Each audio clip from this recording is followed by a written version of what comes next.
Seja bem-vindo. Talvez você tenha chegado aqui num momento curioso do ano, quando tudo ao redor parece exigir alegria, união e esperança imediata. O Natal e o Ano Novo são apresentados como pausas obrigatórias para a felicidade, como se existisse um botão invisível que todos deveriam apertar ao mesmo tempo. Mas e quando esse botão não funciona?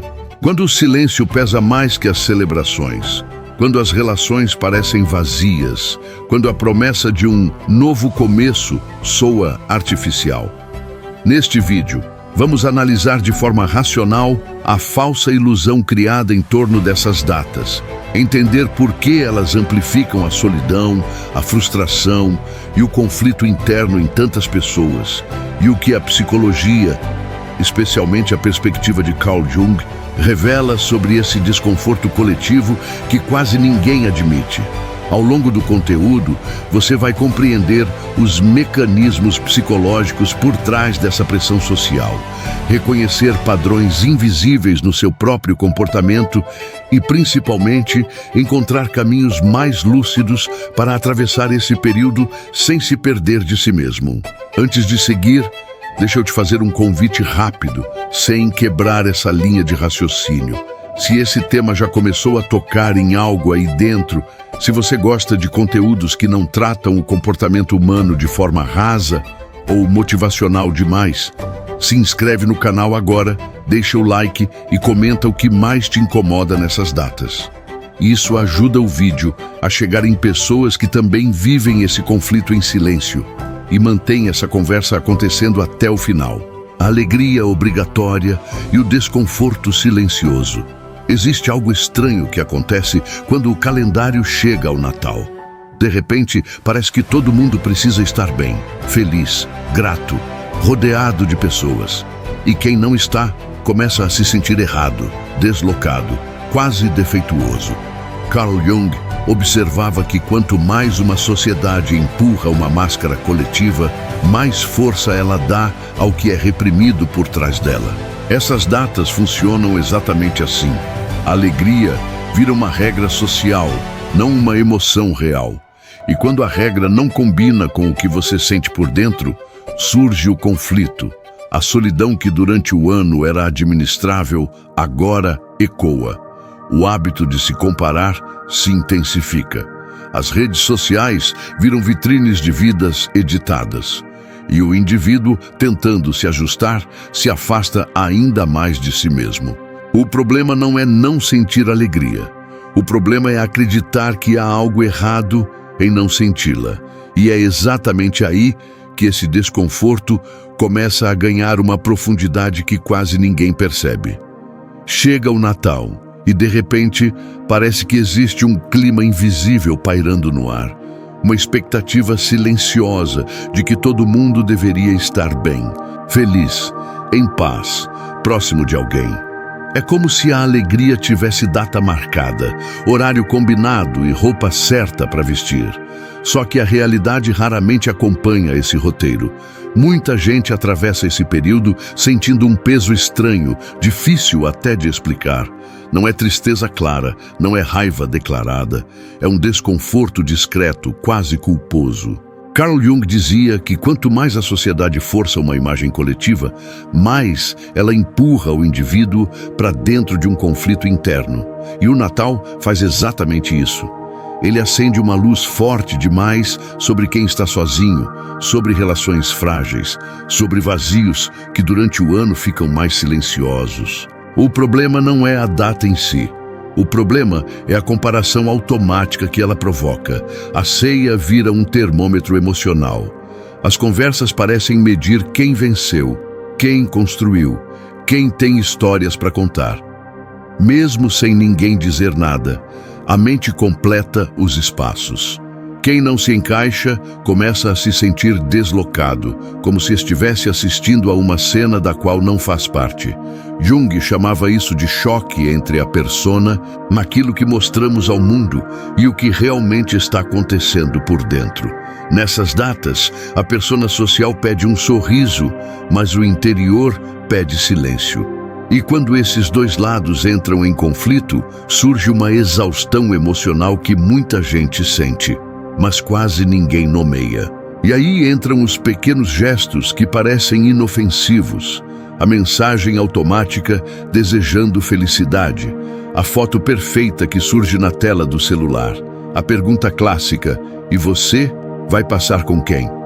Tudo isso funciona como pequenos gatilhos psicológicos. Não porque as pessoas querem ferir, mas porque o contexto amplifica cada detalhe.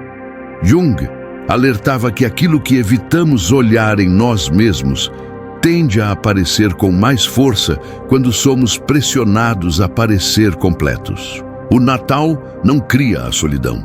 Ele apenas retira o ruído que a escondia. E quando esse silêncio aparece, muita gente tenta fugir dele com distrações, risadas forçadas ou excesso de ocupação, sem perceber que esse incômodo está tentando dizer algo mais profundo.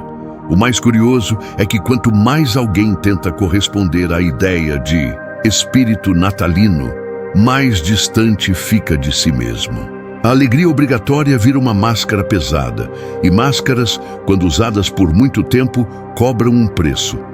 Talvez por isso tanta gente sinta um alívio estranho quando tudo acaba, quando as luzes se apagam e a rotina volta. Mas o que quase ninguém percebe é que esse desconforto não surge do nada. Ele aponta para padrões emocionais que continuam ativos muito além das festas. Padrões que seguem ali, silenciosos, esperando outra ocasião simbólica para voltar à superfície. O novo começo, que nunca começa de verdade. O ano novo chega carregado de promessas. Agora vai, agora muda, agora tudo se resolve. Mas Jung já alertava: mudanças reais não obedecem a datas simbólicas. Elas surgem quando a consciência alcança aquilo que antes era evitado. A ideia de recomeço imediato cria uma expectativa inflada, quase infantil, de que o tempo por si só transforma quem somos. Só que o comportamento humano não funciona assim. Os mesmos hábitos entram no novo ano pela porta da frente. As mesmas relações mal resolvidas sentam à mesa. As mesmas frustrações apenas trocam de roupa. E quando janeiro chega, junto vem a sensação de falha silenciosa. Não porque a pessoa não tentou, mas porque tentou mudar a superfície sem tocar o que está embaixo. Esse ciclo se repete ano após ano, criando uma ansiedade discreta, mas constante, que se disfarça de motivação. E é aí que muita coisa começa a se revelar. O ano novo chega sempre com esse ar de botão de reset. Como se, ao virar o calendário, algo mágico acontecesse dentro da cabeça das pessoas. Agora vai, agora muda, agora eu viro outra pessoa. Só que na prática, quase ninguém acorda diferente no dia 1º. A cama é a mesma, o corpo é o mesmo, os pensamentos aparecem no mesmo ritmo. Carl Jung dizia que o tempo não transforma ninguém por si só. O que transforma é aquilo que a pessoa consegue encarar conscientemente. E talvez seja por isso que tanta gente se frustra logo nas primeiras semanas do ano. A promessa foi alta demais, mas o ponto de partida continuou exatamente igual. Existe uma espécie de ilusão coletiva de que basta desejar com força suficiente. Metas escritas em papel, frases prontas, energia positiva. Só que o comportamento humano não funciona à base de entusiasmo momentâneo. Ele se move por hábitos antigos, emoções mal resolvidas e padrões que se repetem quase no automático. É comum ver alguém cheio de planos em dezembro, falando de mudanças radicais, e em janeiro já se sentindo cansado, culpado, como se tivesse falhado antes mesmo de começar. Jung explicava que quando a mudança não toca o inconsciente, ela vira apenas uma encenação. Parece movimento, mas é só repetição com uma nova narrativa. E tem algo ainda mais sutil nisso tudo. O novo começo também serve como adiamento. A pessoa empurra decisões difíceis para depois, aguenta relações ruins até o fim do ano, tolera hábitos que já sabe que fazem mal, segura o desconforto pensando: depois eu resolvo. Só que quando o depois chega, o peso continua ali. A virada do ano não dissolve conflitos internos, ela só os reorganiza. E quanto mais alguém deposita esperança numa data simbólica, menos percebe que o verdadeiro ponto de mudança não está no calendário, mas na disposição de encarar o que vem sendo evitado há muito tempo.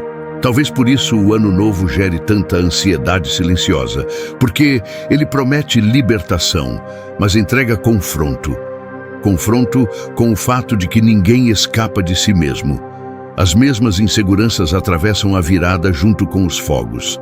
Os mesmos medos fazem a contagem regressiva em silêncio. E quando a euforia passa, sobra aquela sensação estranha de que algo ficou pendente.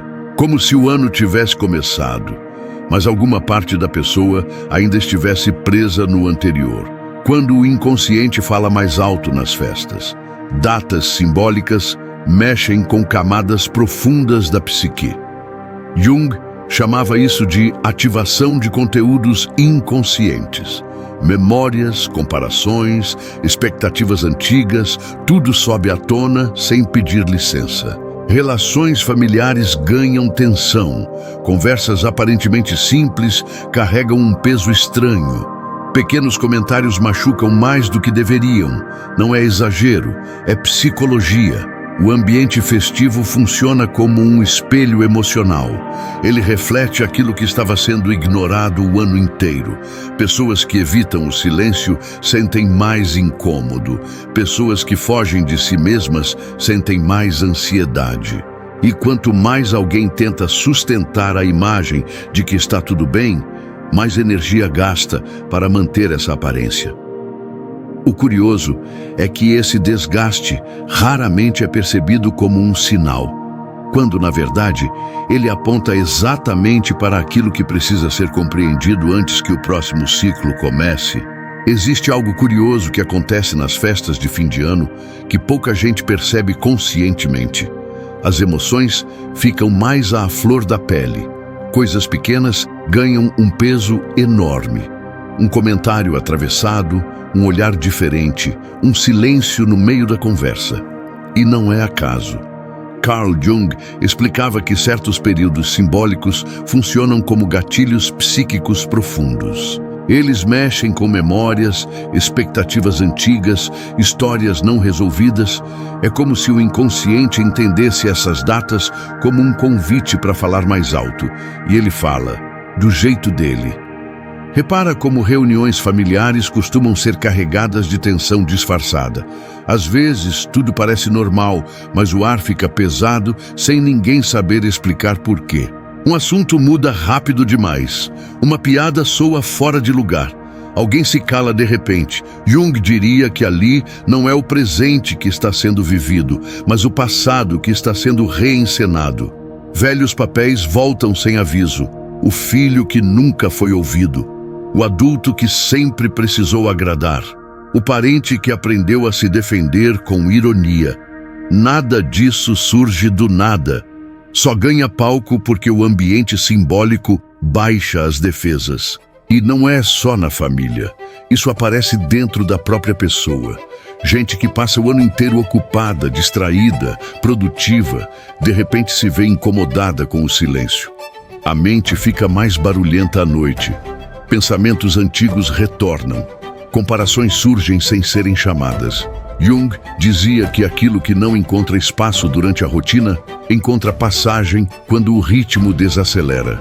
As festas criam esse intervalo, um espaço onde o barulho externo diminui e o interno aumenta. Por isso, tanta gente tenta preencher cada segundo. Agenda cheia, música alta, conversa sem pausa, celular na mão. Não é só busca por diversão. Muitas vezes é fuga. Fuga de encarar emoções que estavam sendo empurradas para debaixo do tapete o ano inteiro. O curioso é que quanto mais alguém tenta abafar isso, mais cansado fica. Porque manter distância de si mesmo exige energia. E em algum momento essa conta chega.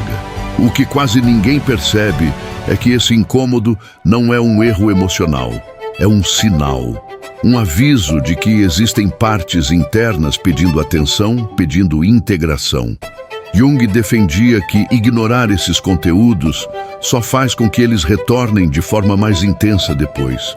E talvez seja exatamente por isso que, quando as festas acabam, muita gente sente um vazio estranho, como se algo tivesse sido despertado, mas não totalmente compreendido. Algo que não desaparece com o fim do Natal, nem com a virada do ano. Apenas espera o próximo momento simbólico para voltar à superfície. Talvez o ponto central de tudo isso seja entender que o desconforto que surge no Natal e no Ano Novo não é fraqueza, nem ingratidão, nem algo que precise ser escondido. Ele é um reflexo de como estamos vivendo, do quanto estamos alinhados ou não com quem realmente somos. Carl Jung dizia que aquilo que não é tornado consciente acaba se manifestando como destino. E essas datas simbólicas funcionam como espelhos inevitáveis. Mostram o que foi ignorado, o que foi empurrado, o que ficou pendente. Quando a euforia passa e o barulho diminui, sobra a oportunidade mais rara de todas. Observar a si mesmo sem fantasia coletiva, sem promessa pronta, sem máscara social. Não para se julgar, mas para compreender. Porque só existe um verdadeiro recomeço possível. Aquele que nasce da consciência, não do calendário. E quem entende isso atravessa essas datas de outra forma. Menos iludido, mais lúcido, mais inteiro. Se esse vídeo te fez pensar, talvez até te deixar um pouco desconfortável, isso já diz muita coisa. Reflexão de verdade raramente é confortável. Então, se esse conteúdo ajudou você a enxergar o Natal, o Ano Novo, ou até a si mesmo com mais clareza, deixa o like, se inscreve no canal e comenta o que mais te marcou aqui. Às vezes, escrever uma única frase já é o primeiro passo para tornar consciente aquilo que estava sendo ignorado.